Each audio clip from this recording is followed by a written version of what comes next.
everyone. Today I will tell you a story. The story is titled, Tama Helps Me Work, which is actually Sabotage. Please like and subscribe to my channel if you appreciate me.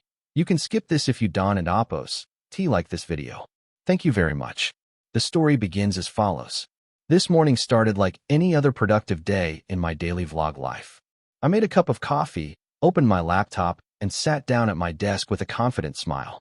Today was supposed to be a get things done day. Deadlines were waiting. Ideas were ready. Motivation was surprisingly high. And then, Tama arrived. Tama is my dog. He is small, fluffy, and walks like he owns the entire house.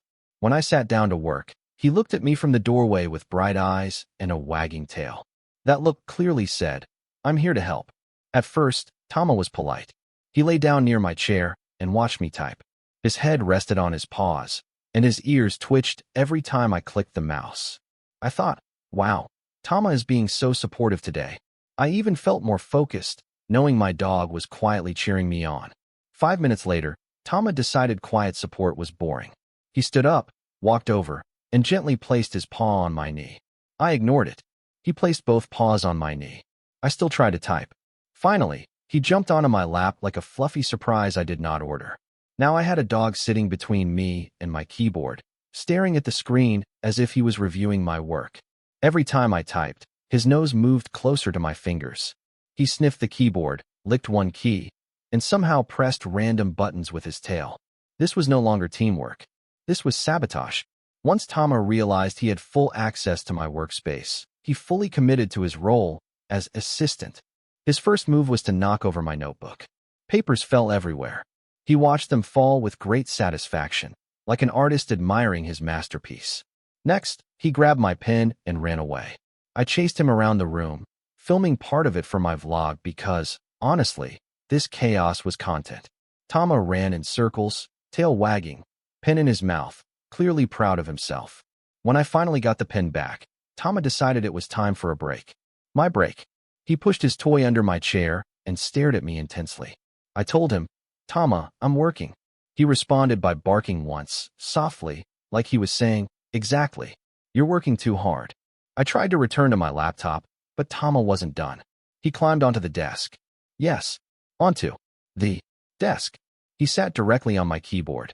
My screen filled with random letters, and my document turned into nonsense. Tama looked at me proudly, as if he had just finished writing an important email. At that moment, I realized something. Tama didn't want to stop me from working. He wanted to work with me. In his mind, helping meant being close, being involved, and making sure I didn't forget to smile. So I adjusted. I moved my laptop slightly, gave Tama a small space on the desk, and let him sit there like a fluffy manager. He watched me work, occasionally touching my hand with his paw, reminding me he was still there. Work became slower, but somehow it felt warmer. By the end of the day, I had finished less work than planned. My desk was messy. My coffee was cold, but my heart felt full. Tama was asleep beside me, tired from a long day of helping. While editing my vlog footage, I realized how valuable this moment was. Tama didn't understand deadlines or productivity tools. What he understood was connection, presence, balance. In modern life, we often measure success by how much we finish. Tama reminded me that how we live while working matters just as much. He forced me to pause, laugh, and breathe. He turned stress into a shared moment. Tama's sabotage is a perfect mirror of our daily lives today. We live in a world that constantly pushes us to move faster, do more, and stay busy. We often feel guilty when something interrupts our work, whether it's a loved one, a pet, or even our own need to rest. But not all interruptions are bad. Some are gentle reminders to slow down and reconnect with what truly matters. From Tama, we can learn that productivity without joy quickly becomes empty. True balance comes from allowing moments of warmth into our routine. My advice is simple. Don't push happiness away in the name of efficiency. Build space in your day for small pauses. Smile when plans go wrong. Let love sit on your keyboard sometimes. In the end, work will always be there. Time, connection, and simple moments won't.